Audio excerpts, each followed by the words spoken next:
Meanwhile, an Islamic group holding a news conference today denouncing the alleged bias attack on a Muslim woman in New Jersey. The group is worried about backlash after the arrest of the Fort Dix terror suspects and is urging the press not to link that planned attack to the Muslim religion. But is it really the media's fault? Many people associate terror with the Muslim religion. With us now is Ibrahim. He is the national spokesman for the Council on American Islamic Relations, and Jerry Boyer, the columnist for the National Review. Jerry, you say only the Muslims themselves can fix this. What do you mean? Yeah, I mean, Neil, look at this from a business angle for a moment. Islam has a significant branding problem. And when an organization, business, movement, or political party has a branding problem, it has to be solved from within. There's only an overreaction if there's something that they're overreacting to. The greatest enemy of Islam in the world today isn't right-wing talk show hosts or the media reporting when Muslim terrorists actually are Muslim. The greatest threat to Islam's brand in the world today is that radical fringe of people who commit violent jihad in the name of Islam. Islam has to solve this problem for itself. Ibrahim, the rap against Muslims is that they're not. What do you make of that? Well, I think you'll find that Muslims have consistently condemned those who falsely carry out acts of terrorism or violence in the name of Islam.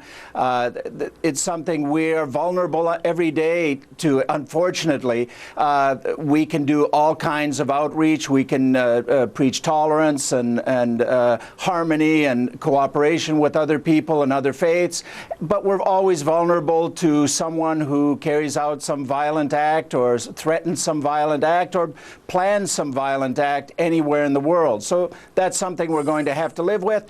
And I personally don't blame the media for reporting news. When somebody does something that they shouldn't do, that's news. But what we would ask is that Americans of all faiths not use the acts or the alleged acts of individuals to generalize to the entire faith of Islam. Jerry, what do you think of that? Well, I think there's a lot of truth there. I mean, religion is part of this story. I can't imagine anyone covering, the IRA versus the Brits without mentioning Catholic and Protestant. And you can't cover Israel versus Palestinians without mentioning Judaism. Religion is part of the story, and it belongs in the story. If there's something, and I appreciate that Ibrahim isn't blaming the media. There are others, I think, associated with CAIR who are blaming the media.